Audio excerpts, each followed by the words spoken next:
In this month's video, I want to talk about the phrase sell in May and go away.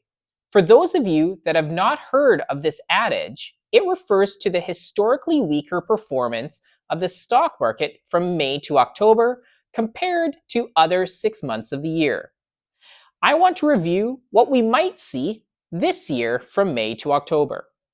First, here's a chart since 1950 showing how historically the worst 6 months of the year perform. You can see on the left there are various 6 months periods of the year.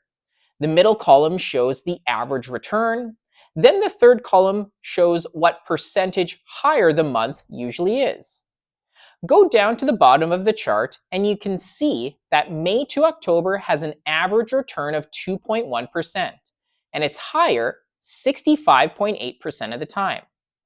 Now you might be thinking, given everything that is going on in the world, it might be time to take profit and go to cash. In other words, sell in May and go away.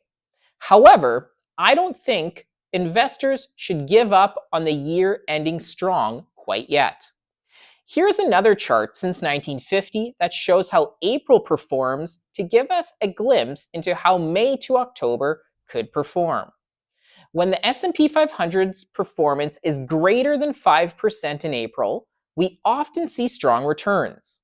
You'll see near the bottom of the chart, this S&P 500's average return is 6.6% and higher 70% of the time when we see this type of strong April performance.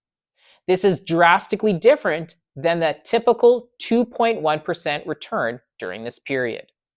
So bottom line, it seems like there are a lot of reasons to fear the markets right now.